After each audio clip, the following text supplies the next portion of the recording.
My name is Anne Gaffey, and I am the EMEA Chief Actuary. So I'm the Chief Actuary for Europe, Middle East, and Asia within MetLife.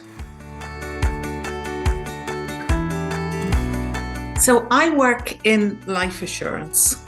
So the key elements of my role are making sure that our company has enough reserves set by when policyholders want to claim.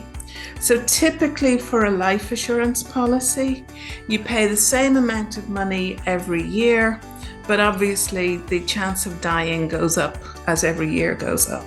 So the company has to set aside reserves to make sure that we will have enough money to pay any claims that fall due. And that's the main part of my job. And we have to be able to satisfy regulators that we have enough money to pay our claims. And at the same time, we have to show our shareholders that we're making sufficient money for them to pay us and to make a profit. Well, my career journey has not been typical for an actuary. So I didn't start off trying to do the actuarial exams.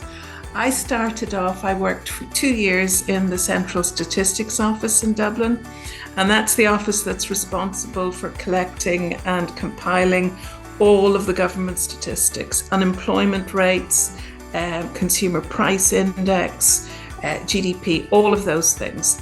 And I worked there for 2 years. And it was a good place to start work because it wasn't very difficult. Then I saw a job for a statistician, and I was interested in statistics in an insurance company.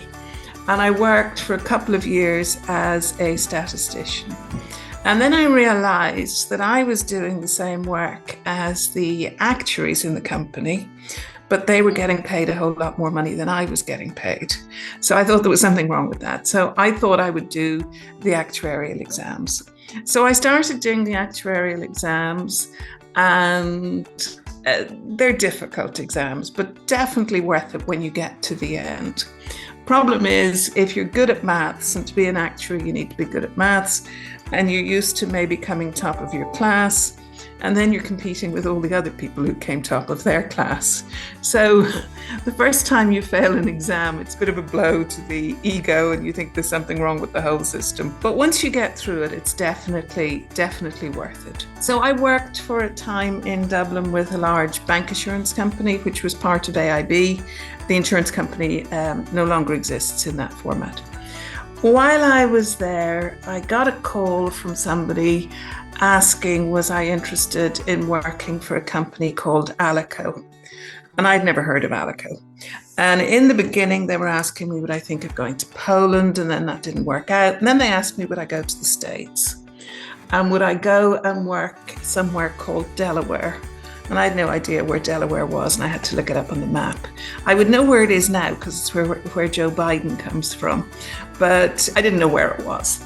And out of, I don't know, a combination of courage, foolishness, frustration, or whatever, moved to Delaware on my own, knowing nobody, in 1999. And I worked with Alico, which is part of the AIG group. And my first job was looking at products to see were they profitable. And I did that for a number of years, and then I moved into the valuation side. And while I was there, I had great opportunities to travel. It was international insurance. We dealt with many of the countries across the world. I was able to visit some of those countries. I spent 2 months in Japan, which was very interesting. And then I came back and working away, and then AIG went bust. And for those of you who don't know about AIG going bust, it was a big deal. It was in 2008. And we all thought we were going to lose our jobs, but we didn't, because life assurance is long-term business and you can't close it down like you would close a shop.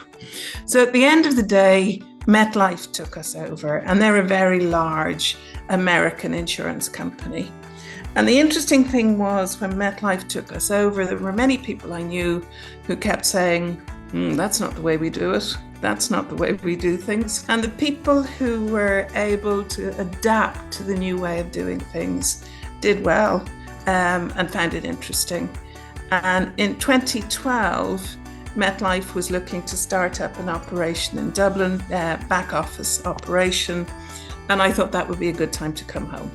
So I came back to Ireland in 2012, continuing work as a valuation actuary within MetLife, within EMEA. After a while, I became the Europe Chief Actuary, and 3 years ago, during the early days of COVID, I became the EMEA Chief Actuary. So I don't think I have had a standard actuarial career, but it's been very interesting.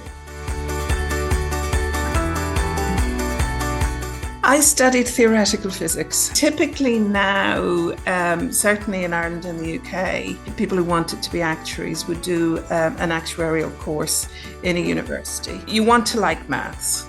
You want to kind of really enjoy doing maths, and I did. I did not want to do my other school subjects. They were a real burden to me, but I knew I had to do them if I wanted to get on. But yeah, again, my degree was a little unusual at that stage. No, I didn't know about my current job. When I was in school, even when I was in secondary school, I had one friend in particular, and it was like her first words were, "I want to be a doctor." I didn't know what I wanted to be or what I wanted to do. I didn't know about actuaries. I knew I liked working with maths. I didn't like the biology subject so much. So I started a general science degree, and I was doing maths, physics, chemistry. I didn't want to do pure maths. I had some friends in college who did, but they would spend hours proving that 1 and 1 is 2, and they had all this theoretical background for it, and I was going, it just is, just move on. So I was more interested in the practical applications of maths. And that's why I did theoretical physics.